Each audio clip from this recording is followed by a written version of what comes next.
ED के लिए राहुल गांधी जी का अस्तित्व बचाने के लिए दिल्ली जा सकते हैं, तो क्या एक विश्नोई समाज के इतने बड़े आंदोलन के लिए एक ट्वीट नहीं कर सकते हैं? जय हिंद, नमस्कार। मैं आपके साथ सत्यनारायण जोशी, क्रांतिकारी। आज मेरी उपस्थिति है मुख्यमंत्री अशोक गहलोत के गृह जिला जोधपुर के छोटी काशी के नाम से प्रख्यात शहर खुड़ोदी। यहाँ विकास के नाम पर विनाश हुआ है। मातृ समान और अपने हिंदू संस्कृति का जो पवित्र एक पेड़ है खेजड़ी, जिसे सनातन संस्कृति के अंदर तुलसी के नाम से जाना जाता है, वो बेरहमी से उनकी हत्या के रूप में पेड़ काट दिए। तो उसी के संदर्भ में हम विश्नोई टाइगर फोर्स के जो अध्यक्ष है रामपाल जी भवात, उनके साथ बातचीत करते हैं। रामपाल जी, आपका स्वागत है। धन्यवाद जी। वर्तमान टाइम में जो ये हजारों की संख्या में पेड़ कटे हैं, लेकिन सरकार द्रौपदी के चीरहरण का दृश्य देख रही है। ये बहुत दुर्भाग्यपूर्ण है। मेरा ये मानना है कि जब तक सरकार स्थानीय जो हमारे जो समाज के लोग हैं, जिन्होंने पिछले 550 साल से, मैं ये कहूँगा वैदिक काल से, यानी सनातन संस्कृति जो है पौधों को बचाने के लिए, और विशेषकर गुरु महाराज ने जो सिद्धांत बनाया जीव दया पालनी रूख लीलो नहीं गावे, उसको लेकर के जो सिद्धांत बनाया, उसको लेकर के विश्नोई समाज ने अपने समय समय पे अपना जो है बलिदान देता है। अब जिस तरीके के जो अधिकारी यहाँ लोग बैठे हैं और जो कानून के बनाने वाले जो निर्माता है, कहीं ना कहीं उनके बीच में और समाज के बीच में सामंजस्य की कमी है। या तो वो जो पढ़ लिख करके अधिकारी जो आने वाले हैं, वो लोग समाज की भावनाओं को जो है इसमें सम्मिलित नहीं करते, और इसी वजह से ये दुर्भाग्यपूर्ण घटनाएं जो हो रही है। और जिस तरीके से पेड़ काटे जा रहे हैं, मैं आपको बता दूं, विश्नोई समाज का एक हिसाब से ये एक मतलब जो है हमारे एक हिस्से का कत्ल हो रहा है। शासन प्रशासन को ये नहीं दिख रहा कि पहले भी 363 लोग शहीद हो चुके हैं। विश्नोई समाज एक ऐसा समाज है जो मरने मारने में पीछे नहीं हटता है उनको, क्योंकि वो स्वाभिमानी है, वो अपनी ये बात पे हमेशा अड़िग रहते हैं। तो आज ये दिन वापस आ गए।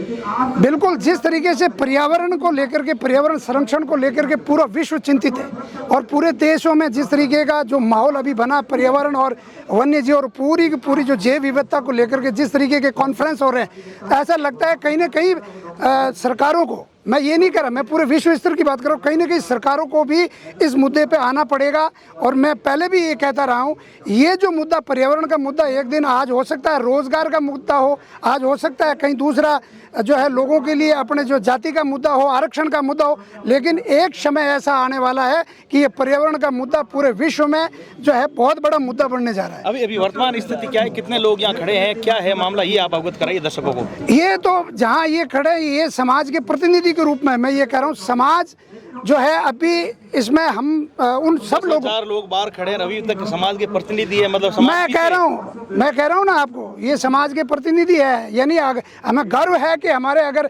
5,000 लोग 10,000 लोग खड़े हैं तो वो समाज का प्रतिनिधित्व कर रहे हैं। संख्या बल अच्छा है, संख्या बल अच्छा है। आने वाले समय में चुनाव भी आ रहे हैं। मैं मानता हूँ कहीं ना कहीं बिश्नोया में वो जागरूकता हम लाएंगे, क्योंकि कानून बनाने वाली जो सरकारें हैं इस बात को कहीं ना कहीं जो है वो हमारी भावनाओं के साथ खेल रही है। ये दुर्भाग्य। भवात साहब, आपके जो समाज के सत्ताधारी पार्टी के विधायक है या उनके कोई सदस्य हैं, पीसीसी है, तो वो उनकी क्या प्रतिक्रिया है? क्योंकि अगर एक विधायक अगर चाहता है, आप हनुमान बेनीवाल को ले लो चाहे, अगर एक विधायक चाहता है और कलेक्टर नहीं आए, इतना बड़ा आंदोलन पिछले 5 दिनों से हम देख रहे हैं, ये लाइव दृश्य देख रहे हैं, लेकिन कोई कलेक्टर की ओर से खुद नहीं आ रहा है। ये क्या है, आखिर क्या जिद है?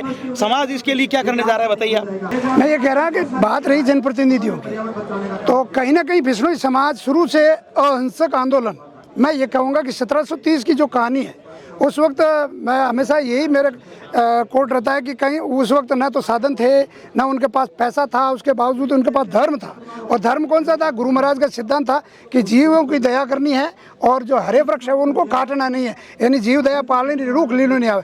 हम पूरे अहिंसक रूप से, मैं ये कह रहा हूँ, ये जागरूकता का विषय इसीलिए है क्योंकि हम अहिंसक रूप से आने वाले समय में समाज के जनप्रतिनिधि हमारे साथ रहेंगे, मुझे पूरा विश्वास है। और आने वाले समय में जो अन्य समाजों के लोग हैं, क्योंकि ऑक्सीजन की ज़रूरत सबको है, सरकार को भी है, हमें भी है और पूरी इस प्रकृति को है, तो सब लोग आएंगे। और हम आज वार्तालाप सुन जाएगी, अभी उसके लिए हमें इंतजार करना पड़ेगा। एक्चुअल वार्तालाप हमारा जो मुद्दा है कहीं ना कहीं कानून में संशोधन का है। मैं आपको बता दूं कि कानून जो हमारा संशोधन है, अगर सरकार चाहे तो ये सिर्फ एक दिन का मुद्दा है, उसको बिल्कुल एक सटीक तरीके से सुलझा सकती है।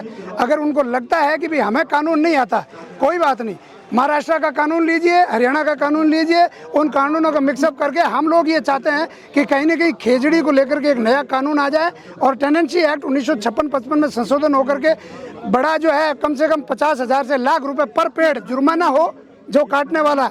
और दूसरा ये, अगर इस तरीके का कोई अपराध घटित करता है और उसमें कठोर सजा का प्रावधान हो, हमारी ये मांग है। इस तरीके का अध्यादेश राजस्थान सरकार ला सकती है, अगर ये चाहती है तो आराम से ये सरकार कर सकती है। इसके लिए मेरा ये मानना है। अंतिम सवाल भगवत साहब आपसे है कि प्रदेश का मुख्य है अशोक गहलोत जी माननीय, वो ईडी के लिए राहुल गांधी जी का अस्तित्व बचाने के लिए दिल्ली जा सकते हैं, तो क्या एक विश्नोई समाज के इतने बड़े आंदोलन के लिए एक ट्वीट नहीं कर सकते या अपनी प्रतिक्रिया नहीं दे सकते? एक समाज के लिए वो इतने जागरूक क्यों नहीं है? ये हमारे मुख्यमंत्री जी के लिए राजनीतिक मामला हो सकता है, ईडी कौन क्या कर रहा है वो सारे कानूनी समाज के लिए मैं बिल्कुल आपके प्रश्न का उसी उत्तर पे आ रहा हूँ मैं कि समाज की जो भावना है आदरणीय मुख्यमंत्री जी को पता है, क्योंकि वो वहाँ यहाँ से सांसद रहे हैं, यहाँ से वो उन्होंने मंत्री भी रहे हैं, यहाँ से मतलब जो है यहाँ के हमारे केंद्रीय मंत्री जी का क्या प्रतिक्रिया गजेंद्र सिंह शेखावत की? शेखावत जी ने प्रतिक्रिया की है, लेकिन थोड़ी दुर्भाग्यपूर्ण कहूँगा कि उन्होंने भी थोड़ी लेट की है।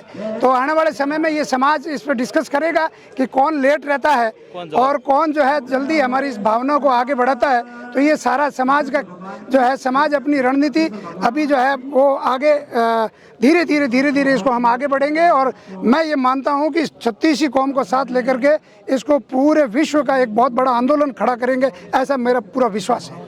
धन्यवाद। आपने बताया कि ये 36 कौम को हम साथ लेकर के और ये विश्वव्यापी एक ऐसा आंदोलन बनाएंगे जिससे आगामी पेड़ कटाई नहीं और पर्यावरण का अस्तित्व बच सके। मैं आपको बता दूं, ये एक ऐसा आंदोलन है जो शांति प्रिय तरीके से, एक और हम आप देख रहे हैं कि अग्निपथ के नाम से आगजनी घटना कर रहे हैं, दूसरी ओर एक ऐसा आंदोलन जिस आंदोलन में भागवत कथा या शांति प्रिय तरीके से वो भजन गा रहे हैं। इस प्रकार का हमने आंदोलन पहली बार देखा है। मेरा अभी सभी सनातन प्रेमियों से निवेदन है, इनका सहयोग करें और शासन प्रशासन से सीधा निवेदन है, आप इस प्रकार की घटनाएं न करें और न इन लोगों को मजबूर करें। जय हिंद, जय श्री राम।